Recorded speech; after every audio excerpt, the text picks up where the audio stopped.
Hello student, study time channel में आप सभी का स्वागत है। बेटा आज हम कक्षा 9 विषय विज्ञान तिथि 12 जनवरी 2022 का कार्यपत्रक 67 यानी कि वर्कशीट 67 करने जा रहे हैं। यह वर्कशीट हमें शिक्षा निदेशालय राष्ट्रीय राजधानी क्षेत्र दिल्ली द्वारा प्राप्त हुई है। बेटा ये जो वर्कशीट है आपके चैप्टर कार्य तथा ऊर्जा पर आधारित है, तो ठीक है। और इसमें आज हम गतिज ऊर्जा के बारे में पढ़ेंगे। तो पहले हम देखेंगे गतिज ऊर्जा क्या होती है। जब एक वस्तु गति करती है तब हम कहते हैं कि उसमें गतिज ऊर्जा है। ठीक है, जब कोई वस्तु जो है वो गति कर रही है, मूवमेंट कर रही है, तो हम उसमें क्या बोलते हैं, उसमें गतिज ऊर्जा है। अतः एक वस्तु यदि विराम अवस्था में हो तो उसमें कोई गतिज ऊर्जा नहीं होती। तो मतलब जब वस्तु गति करती है तो उसमें गतिज ऊर्जा है, लेकिन अगर वस्तु विराम अवस्था में है, मतलब रेस्ट में है, कोई कार्य नहीं कर रही, रेस्ट में है, तो उसमें कोई भी गतिज ऊर्जा नहीं होगी। जैसे खड़ी हुई साइकिल है, खड़ी हुई कार है, उसमें गतिज ऊर्जा क्या हो जाएगी, जीरो हो जाएगी। उदाहरण क्या दिया हुआ है, बहता जल, लुढ़कता या गिरता पत्थर, चलती कार इत्यादि। इन सब ये सभी किसके हैं, गतिज ऊर्जा के उदाहरण होते हैं। मतलब गतिज ऊर्जा एक तरह से क्या है, जो गति के कारण ऊर्जा उत्पन्न होती है, उसको हम क्या बोलते हैं, गतिज ऊर्जा। तो चलिए अब गतिज ऊर्जा पढ़ते हैं। क्या है, किसी वस्तु की गति के कारण उसमें उपस्थित ऊर्जा को गतिज ऊर्जा कहते हैं। मतलब कि कोई वस्तु की गति के कारण जो ऊर्जा उत्पन्न हुई वो क्या कहलाती है, गतिज ऊर्जा। गतिज ऊर्जा को प्रभावित करने वाले कारक। अब गतिज ऊर्जा किस पे डिपेंड करती है, वस्तु के द्रव्यमान पे। अगर अधिक द्रव्यमान होगा तो गतिज ऊर्जा अधिक होगी, अगर कम द्रव्यमान होगा तो गतिज ऊर्जा भी क्या होगी, कम होगी। और दूसरा क्या है, वस्तु के वेग पे। अधिक वेग होगा तो अधिक गतिज ऊर्जा होगी, कम वेग होगा तो कम गतिज ऊर्जा होगी। ठीक है, नेक्स्ट देखिए गतिज ऊर्जा का गणितीय समीकरण।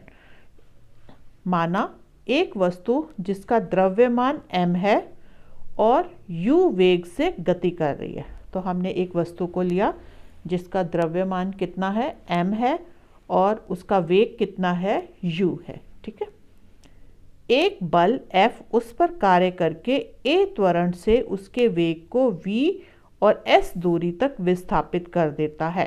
तो हमें कार्य का मालूम है, W किसके बराबर होता है, F गुना s।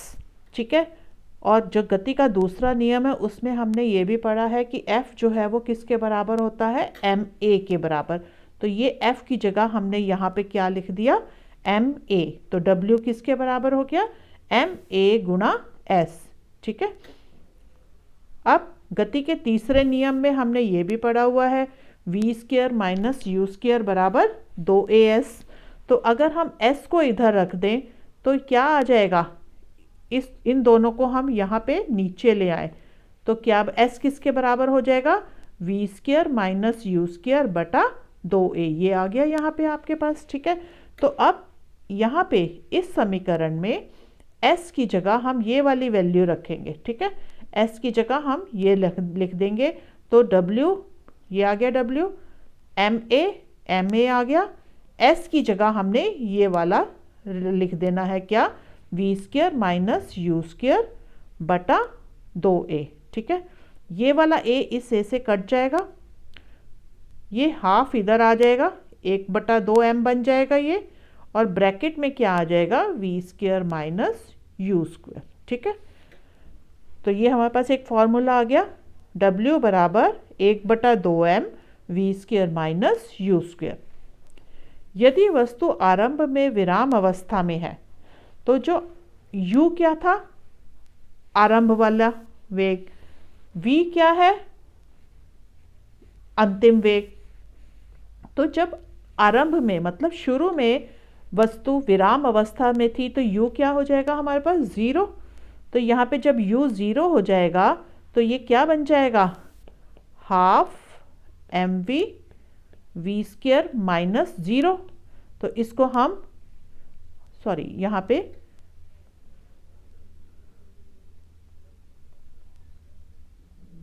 यहाँ देखिए, half m v square minus zero, zero की तो कोई वैल्यू नहीं होती, तो ये क्या बन जाएगा, हाफ एम वी स्क्वेयर। ठीक है, तो ये यहाँ पे आ गया हाफ एम वी स्क्वेयर। तो किया गया कार्य किसके बराबर है, ऊर्जा। ठीक है, तो गतिज ऊर्जा किसके बराबर है, हाफ एम वी स्क्वेयर।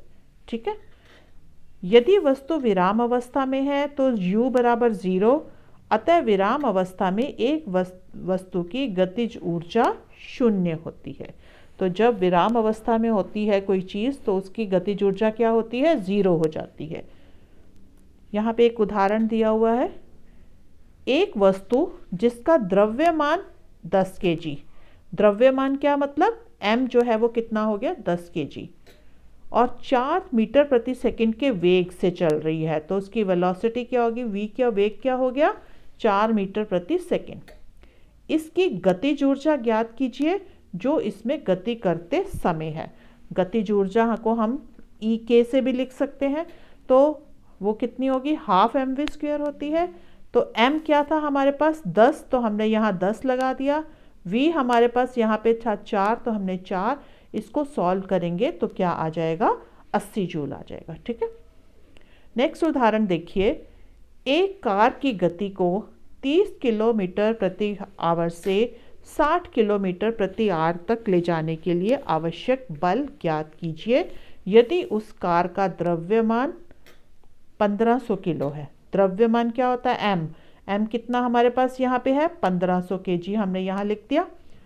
अब इस गति से इस गति तक ले जाने के लिए तो आरंभिक गति कितनी थी 30, तो u कितना हो गया 30 किलोमीटर प्रति घंटा। हमने इसको मीटर प्रति घंटा में चेंज कर लिया, आप कर लोगे तो ये आंसर आ जाएगा आपका। ठीक है, और v कितना है 60 किलोमीटर प्रति घंटा, तो यहाँ पे हमने 60 किलोमीटर प्रति घंटा लिखा, इसको मीटर प्रति सेकंड में बदल लिया, तो ये हमारे पास आ जाएगा। ठीक है, अब किया गया कार्य कितना है, गतिज ऊर्जा में परिवर्तन कितनी, अंतिम गतिज ऊर्जा माइनस प्रारंभिक गतिज ऊर्जा, जो हम ये फॉर्मूला लगाते थे half m v square minus u square, ये आ जाएगा W बराबर। अब हाफ तो ये आ गया, m कितना है हमारे पास, ये देखिए 1500, v कितना आया 50/3। ठीक है, तो 50/3 का स्क्वायर माइनस u कितना है 25/3, तो यहाँ पे आ गया 25/3 का स्क्वायर। इसको आप हल कर लोगे, ये आपका आंसर आ जाएगा। ठीक है, तो इस तरह से आपने ये दोनों उदाहरण जो है वो अच्छी तरह से कर लेने हैं। तो चलिए अब हम प्रश्न उत्तर देख लेते हैं इसके। प्रश्न उत्तर देखिए, यहाँ पे पहला प्रश्न है, गतिज ऊर्जा को परिभाषित कीजिए और उसका सूत्र लिखिए। तो गतिज ऊर्जा, ये देखिए यहाँ पे किसी वस्तु की गति के कारण, ये देखिए मैं दूसरे पेन से आपको कर देती हूँ यहाँ पे मार्क, किसी वस्तु की गति के कारण उसमें उपस्थित ऊर्जा को गतिज ऊर्जा कहते हैं, और इसका सूत्र क्या है, यहाँ पे सूत्र आप लिख लोगे E के बराबर 1/2 mv स्क्वेयर। ठीक है, नेक्स्ट क्वेश्चन देखिए, एक गैराज में खड़ी कार की गतिज ऊर्जा कितनी होगी, 0, क्योंकि हमने बोला था जो विराम अवस्था में होती है उसकी गतिज ऊर्जा क्या होती है, 0 होती है। नेक्स्ट है, गतिज ऊर्जा किन कारकों पर निर्भर करती है, तो हमने यहाँ पढ़ा था गतिज ऊर्जा किन को प्रभावित करने वाले कारक, ये हो जाएगा आपका क्वेश्चन नंबर 3। कौन सा, वस्तु का द्रव्यमान और वस्तु का वेग, ये हो जाएगा आपका यहाँ पे ये क्वेश्चन नंबर 3। ठीक है, क्वेश्चन नंबर 4 देखिए, यहाँ पे देखिए 5 मीटर प्रति सेकंड से गति करती हुई एक वस्तु जिसका द्रव्यमान m है, उसकी गतिज ऊर्जा 25 जूल है। ठीक है, यदि वेग को 2 गुना कर दिया जाए तो गतिज ऊर्जा कितनी होगी। ठीक है, हमने इसमें क्या करना है, वेग को 2 गुना कर देना है। तो यहाँ पे हमें v कितना दिया हुआ है, ये हमारे पास है v बराबर, आप यहाँ देखिए v कितना दिया हुआ है हमें 5 मीटर प्रति सेकेंड। और हमें गतिज ऊर्जा कितनी दी हुई है, गतिज ऊर्जा होती है काइनेटिक एनर्जी या गतिज ऊर्जा भी लिख सकते हो, वो कितनी दी हुई है 25 जूल। ठीक है, द्रव्यमान कितना हमें दिया हुआ है, द्रव्यमान है हमारे पास m। तो आपने इसमें क्या कर लेना है, पहले यहाँ देखिए द्रव्यमान हमारे पास कितना है m है। तो यहाँ पे हम पहले क्या करेंगे, E के बराबर 1/2 mv²। ठीक है, कितनी है हमारे पास E के कितनी है 25, 1/2 m हमने निकालना है, v कितना है 5, तो 5 का वर्ग। ठीक है, तो यहाँ पे देखिए ये आ जाएगा 25 बराबर 1/2 m और ये भी आ जाएगा 25। ये 25 से 25 कट गया, ये 2 इधर आ जाएगा, तो m कितना आ गया 2। ठीक है, अब इसके बाद आ रहा है अगर हम इसको 2 गुना कर दें तो क्या होगा, जब 2 गुना कर देंगे वेग को तो ये कितना हो जाएगा 10 हो जाएगा 2 गुना करने पर। ठीक है, तो क्या हो जाएगी तब कितनी आ जाएगी, ई के आ जाएगी 1/2 mv²। तो हमने 1/2 m कितना हमारे पास आ गया 2, v कितना दुगना कर दिया ना हमने, पहले 5 था अब हमने 10 कर दिया, तो 10 का स्क्वायर मतलब 10 गुना 10 आ जाएगा। तो 2 से ये 2 कट गया तो कितना हो गया 100। ठीक है, तो पहले हमारे पास कितना आ रहा था, सॉरी पहले हमने ये तो हमने दुगना करने पे निकाला, अगर हम 5 से निकालते हैं तो क्या आ जाएगा हमारे पास, यहाँ पे ये देखिए ई के जब वो 5 था 1/2 m 5 का स्क्वायर कर देंगे। ठीक है, तो यहाँ पे कितना आ जाएगा, m कितना था हमारे पास 2, 2 से ये 2 कट गया तो आ गया 25। जब 5 था हमारे पास तो ये 25 आया, और जब हमने उसको दुगना किया तो हमारे पास 100 आया। तो कितने गुना बढ़ गया हमारे पास, 25 चौक 100 होता है ना, तो कितने गुना बढ़ गई, 4 गुना बढ़ जाएगी वो। ठीक है,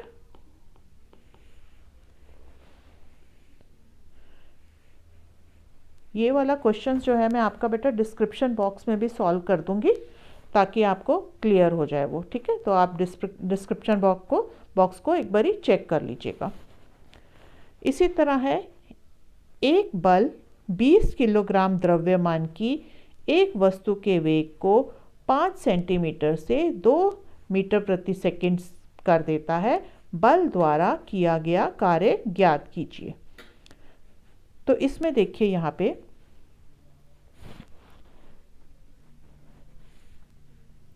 एक बल, यहाँ पे कौन सा हो जाएगा, इधर देखिए m कितना है, द्रव्यमान है 20 किलो और u आरंभिक वेग कितना है 5, u कितना है 5 मीटर प्रति सेकंड, v है 2 मीटर प्रति सेकंड। ठीक है, तो कार्य निकालना है हमने। ठीक है, तो कार्य क्या है 1/2 ई के कितना हो जाएगा 1/2 m v² माइनस u²। तो इसमें आप 1/2 m कितना है आपके पास 20, v² कितना है 2 का स्क्वायर माइनस 5 का स्क्वायर। इसको आप हल कर लोगे तो आपके पास आंसर आ जाएगा -210। ठीक है, जूल। तो कार्य जो है वो हमें माइनस में भी हो सकता है। ये दोनों क्वेश्चंस जो हैं मैं आपको डिस्क्रिप्शन बॉक्स में पूरे सॉल्व करके बता दूंगी, तो आप अपना जो है डिस्क्रिप्शन बॉक्स जो है वो चेक कर लीजिएगा बेटा। ठीक है, तो इसके साथ ही ये हमारी वर्कशीट जो है समाप्त होती है। अगर आप मेरी आने वाली वर्कशीट्स जो हैं उनको देखना चाहते हैं तो मेरा चैनल लाइक और सब्सक्राइब कीजिए और बेल आइकन को प्रेस कीजिए ताकि आने वाले जितने भी वीडियोस होंगे उनकी नोटिफिकेशन आपको टाइम पे मिल जाएगी। थैंक यू बेटा।